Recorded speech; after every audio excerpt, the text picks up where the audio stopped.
देना मत लेना, मत लेना। एक बार कह दिया तो कह दिया, कह दिया। मत लेना मत देना, प्लास्टिक का मत लेना। साफ रखेंगे साफ रखेंगे, अपना मेला साफ रखेंगे। मत लेना मत लेना, प्लास्टिक का मत लेना। प्लास्टिक गिलास मत लेना, मत लेना। साफ रखो साफ रखो, अपना मेला साफ रखो। अपनी दुकान साफ रखो। साफ रखो। ये है राजस्थान के प्रसिद्ध पर्यावरणविद 57 वर्षीय खम्मूराम बिश्नोई।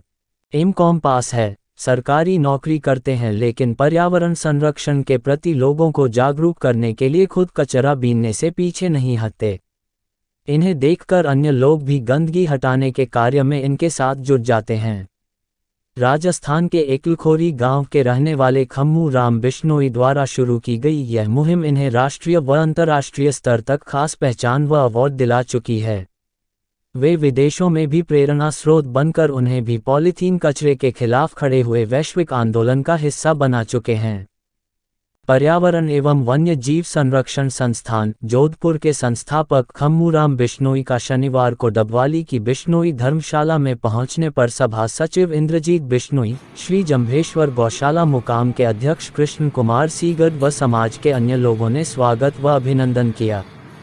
पब्लिक मंच से खास बातचीत के दौरान खम्मूराम बिश्नोई ने पर्यावरण संरक्षण का संदेश देते हुए कहा कि हमें आने वाली पीढ़ियों के लिए पर्यावरण को संरक्षित करना ही होगा।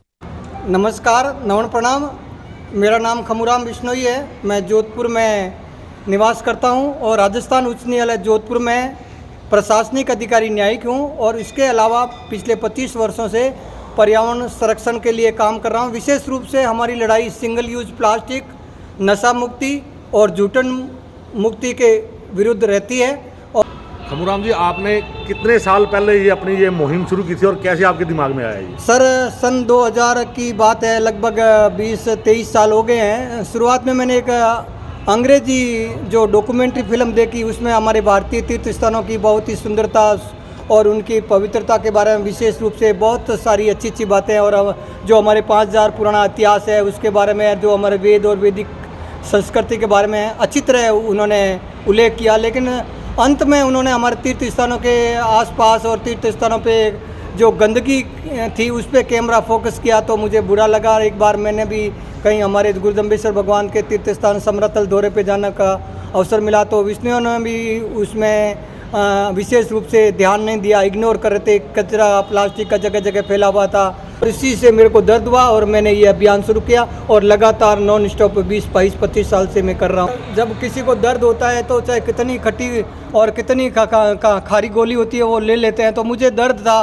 दर्द कौन सा था कि मेरे तीर्थ स्थान गंदे हो रहे हैं और इस गंदगी को हटाने के लिए तो कुछ तो समर्पण करना पड़ेगा।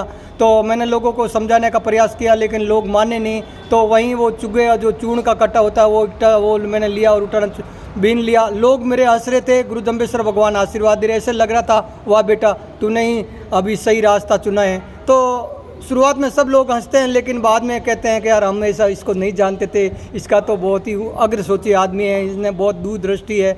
और वही दूरदृष्टि हमारे लिए काम आई। शुरू में विदेशी लोग भी आए, मेरे पे आर्टिकल छापा, विदेश में बुलाया, अंतर्राष्ट्रीय सम्मेलन में भाग लिया।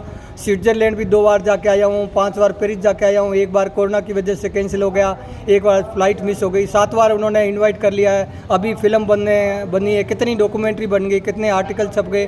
तो भगवान मुझे जो मैंने दिया उससे 4 गुना ज़्यादा दे रहे हैं। तो मैं अभी भगवान के जो ऋण होने के लिए, भगवान का ऋण चुकाने के लिए, मैं वापस धरती माँ का ऋण चुकाने के लिए निरंतर मेरे जीवन के अंतिम सांस तक ये कार्य करने का संकल्प लेता हूँ। मैं यही कहूँगा कि आप कचरा फेंक रहे हो तो इसका ये मतलब है कि आपकी 3 माँ होती है। एक माँ जो जन्म देती है, दूसरी गौ माता और तीसरी धरती माँ सबसे बड़ी माँ होती है। तो अगर माँ के ऊपर, मुंह के ऊपर कचरा फेंकना और खुली धरती पे कचरा फेंकना बराबर है, तो ये इनडायरेक्ट रूप में अपनी माँ की इंसल्ट है। और जो सब जीवों की बड़ी माँ है धरती माँ, तो अपनी माँ की इंसल्ट करना क्या बेटे को शोभा देगा? किसी बेटे और बेटी को अपनी माँ की जो है वो गंदा करना, अपनी माँ के आंचल को गंदा करना बड़ा ही बुरा लगता है। मैं उनसे निवेदन करूँगा कि हमेशा बाज़ार जाओ तो कपड़े की थैली लेके जाओ, अपने पास स्टील की बोतल पानी पीने के लिए रखो, और जितना संभव हो सके स्टील के बर्तन है, धातु के बर्तन है, शादी ब्याह में भी तांबे के लोटे हैं, स्टील के लोटे हैं, जो धातु के बर्तन है, ये काम ले, ताकि सिंगल यूज प्लास्टिक जो जगह जगह ढेर बन रहे हैं, बड़े बड़े पहाड़ बनते हैं। दिल्ली में देखा तो मेरे ख्याल से पहाड़ की ऊंचाई 100 फीट से भी ऊंची थी, और यहाँ दबवाली में भी अभी मैंने देखा पहाड़ का कचरे का पहाड़ बनता जा रहा है। आखिर हम इन पहाड़ों से निजात तो पाने के लिए कुछ करना ही पड़ेगा, और उसके लिए अपनी आदतों में सुधार लाना। अपनी आदतों में अपने पूर्वजों की जो आदतें हैं, पूर्वज तो भोजन करते थे तब अपनी थाली को धो के पीते थे, तो हम थाली धो के तो नहीं पी सकते, तो कम जूठन नहीं छोड़ना चाहिए।